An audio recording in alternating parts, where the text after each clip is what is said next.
FM Brekkie with Dan and Sarah. And also Matt Dickerson, our Dubbo City Mayor. How you doing, Matt? Good, thanks. Things have changed. I've only been away for a week and I come back and Sarah's standing up now rather than sitting down. She's just standing over the top of you, I think, Dan. The clock's an hour forward from where it should be.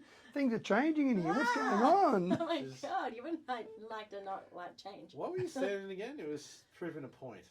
Well, no, yeah, it was kind of proving a point. So my friend told me the reason I probably have a bit of back pain is because I've been sitting all day. Right. And so Dan told me to do it all week, and so here I am, and what of it? And so, are your back problems solved now? Yes. Oh, there you go. For the record, Matt, okay, jump onto our Instagram, 927zoo, and Sarah's got a video up there, and 40% of it is stretching, 40% of it is dancing, and 20% of it's work. Alright, so... A lot more jovial. You think this might be the solving of the back problems right there? Stretching, dancing might help? Absolutely. It's added problems to me because I want to throw stuff at it because it won't stop. And he did. I did. And I jumped out of the way Oh, because there I was you so go. mobile. Good for your back. Exactly. All right, let's get to it. The task at hand. Oh, isn't this it? Isn't this the task at hand? Yeah, Analysing what Sarah does? Just shooting the breeze. But tour to O-Rock, all wrapped up. How much did you raise for the Macquarie homestay? Well, the money's still coming in at the moment, so I'm pretty confident we'll hit 150. Our target initially was 100, but when we started going, and obviously a 6-month delay from COVID, that let more people donate money. So we went past our 100 target, didn't see that, and it was gone. So we went, okay, we better redo the target now, 150.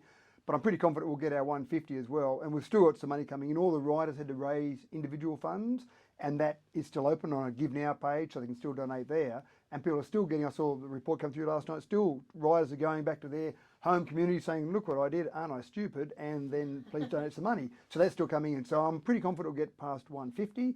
We'll make that announcement at the beginning of May once we get all the money coming in. Well, that's the amount of money that you made. How about the amount of gravel rash that you received? Yeah, about 150% of my body, it feels like. So we did have a little crash out there. Just 6 riders went down. In a peloton, everyone's riding so close together. One goes down, we all kind of go down in sympathy. But I was okay. I've only lost skin off my hip and my knee and my elbow and just bits and pieces all over and a few bruises and stuff. But one guy got completely knocked out. He was just passed out. Oh, didn't move a muscle, laid out there on the bitumen on the road, almost about 40 k's from Brewarryn it was. So we thought we'd have a bit of a close road inspection there, and I've worked out the road's rough, so that's fine. I can tell that to the Bree Council now. Another guy broke his collarbone, so not really good. And another guy damaged just around his rib, didn't break a rib, but just to the point where he couldn't take a breath or couldn't turn, so that made it a bit hard to keep riding. So of those 6 that got laid out in the bitumen, including me, 3 had to retire permanently, and the other 3 I kept going, but the other 2 had to go in fits and starts. So apart from that, all good. Yeah. Look, just go throw out a little safety announcement for everybody. Helmet probably saved that guy's life. 2 helmets actually.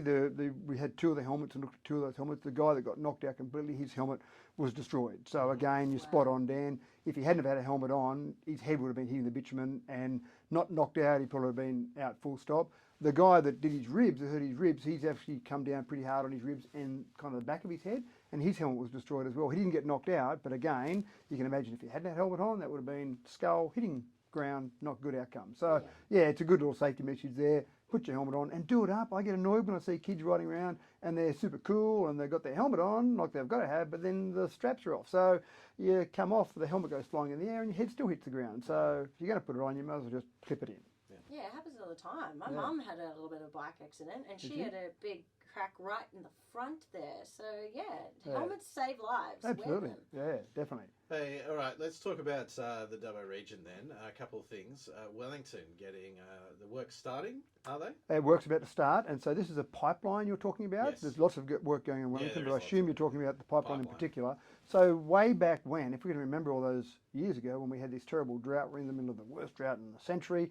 And obviously one of the things that was a problem there, for Dubbo it was okay because we can take water from the river or from our bores here in Dubbo. So if we need to, when river flows are down, we can take more from our bores so we can keep providing water. It's one of our competitive advantages. Wellington though, their water treatment plant is only set up to take water from the river. So when you get low river flows, suddenly you get to the stage where you can't get all the water from the river. So there's a pipeline being put in at the moment. It's about 5.5 kilometres, millions of dollars, about $4 million off the top of my head. Yeah, right. And that's being run from some bores that are down there in Wellington, but those bores aren't right next to where the water treatment plant is. So this pipeline basically will be a pipeline that will take the water from the bores around to the water treatment plant. So in the future, let's face it, there's a pretty good chance we can have another drought again. Then they'll be able to take water from the bores and mix that in. So normally you want to take water from the river because the water from the river doesn't have to be treated quite as much. So in Dubbo, for example, normally we're running about, say, 80-20, 80% from the river, 20% from bores. But in drought, we can go 50-50 or even go even more from bores if we need to. But you are doing more treatment to it because the water that comes out of the bores is slightly different to the water out of the river. But yeah, Wellington, once that's in, if we get another drought, well, when we get another drought, then you'll be able to take some water from the bores. Okay. Is the building of it like creating any disruptions around town, or is it all fine? Putting a pipeline in? Yeah. Yeah, you're kind of digging up big holes and dropping in pipes and stuff. As much as possible, we're taking it, so we're not going straight through the middle of someone's house. We're going down, obviously, roads, and so you'll see some disruption there where people are looking around and driving along, and then suddenly there's a big hole in the ground. There'll be some restrictions around there, so let people know. But you will see some work being done. They're pretty quick in doing it. These contractors that do it are pretty quick in digging holes, putting pipes in, filling it back in again. But you might have some traffic disruptions, you might have some slight detours, but when you see it around Wellington, you'll know what's going on. Sweet. Now, closer to home, right in the centre of town, Old Dubbo Jail. Finally going to be able to see it. Well, have you seen the demolition work that's been done there? Right next door to it, they actually had this really cool demolition process. A lot of the times when you have demolition buildings, you see them blowing up, and that sounds like fun, but probably pretty hard to get done in the CBD of Dubbo. And then the other thing they do is they start taking them down from the outside, which creates a whole bunch of dust and noise for people around. What we did here, there's a contractor that came along from the different tenders we got that said that they demolish buildings from the inside out. So they'd actually take a machine inside and it basically chews out the inside of the building to the point where you've only left with the shell on the outside, and then they collapse that part last. So what you see there now, next to the entrance of Old Dubbo Jail, is a pile of rubble. Now that used to be the old State Bank. People often refer to it as a State Bank. It's a long time ago since it was a State Bank, but it seems to still be referred to as the old State Bank building.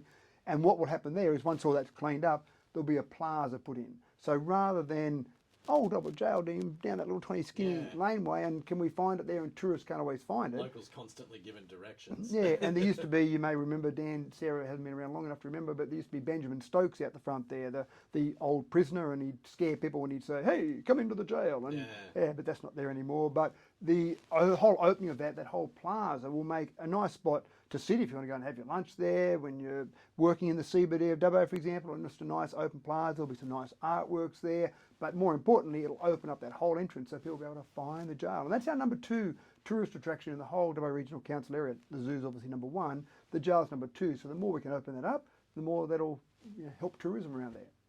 Just to come back to the guy who was standing outside, was that a real person or was that a statue that just shouted at people? It was a little animatronics. It was really cool. Oh, really? I'm not sure why we got rid of it, but it was an animatronics thing, and it would just sit there, and he was like a little prison guard in a little box, and he'd sit there, and people would walk past and he'd go, hello, I'm Benjamin Stokes. Oh. And it was very funny because then there was an English cricketer, or there is an English cricketer named Benjamin Stokes, and we always thought, that'd be fun, we'd try and get Benjamin Stokes out to stick beside the other Benjamin Stokes. But I think what happened was it used to scare people. So, there were only about 3 or 4 heart attacks a week, but it was good publicity. So. I was going to say bring him back now that we got more space, but well, I guess not. Hopefully, the idea was that it was difficult. Some previous council before my time decided that you couldn't see the entrance to Old Dubbo Jail. So this was the idea, to try and attract people in there, to scare people away, I think, because they just got scared by Benjamin Stokes. Fair enough. So it's been a bit of a longer chat than what we normally do, but I do have to touch on a wonderful media release that you put out on Friday to everybody. You were very clever because you didn't use council letterheads, you didn't use council emails, but you did put it out.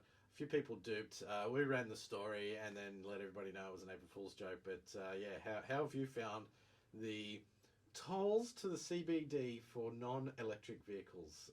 How has that gone for you, mate? What April Fool's joke are you talking about? we start that 1st of July. So it kicks in. For 104 days. That's exactly right. That's right. Yeah. No, look, it's good fun, and the reality is, yes, it's a very serious business being in council and being mayor, but you've still got to be able to have personality, have some fun, and I just think an April Fool's, I don't like to say it's April Fool's joke because you feel like you're trying to dupe people, but it's just a bit of fun. And what I love is the reaction from people. And you see people who work it out, and we put some hints in there. The expert we were quoting was an anagram of April Fool's Day. And as you said, the 104 days is a funny time for construction, but you think 104, 1st of April. But it's fascinating. When you look at some of the Facebook comments, people are so quick in the world that we live in today to jump all over something and be completely condemning of some idea until finally someone else says, actually, I think this might be just a bit of fun that people are having, because it was so extreme. blocking the CBD to all vehicles apart from electric vehicles and charging attacks. And then the gantries, we had to build 6 gantries, I said in the media release, for the 6 main entrances of the CBD. And and there is real technology in Hong Kong that detects smog from cars. So if you detected smog from that car, your E-tag will be triggered, but there was no smog because you're driving an EV. It sounded very complicated, but the reality was, it was just a bit of fun. So I apologise for anyone out there that was offended by it, but I just think it's still okay to have a bit of fun, isn't it? Well, absolutely. We're accomplices, so. Exactly. Good on you, Matt. Well, keep up the good work, and we'll have a chat with you on Wednesday for Tech Talk. Absolutely, and my back feels great. I've been standing up here with Sarah. My back feels good now. Stretch. Oh, my butt is stretched from sitting down like this. Gross.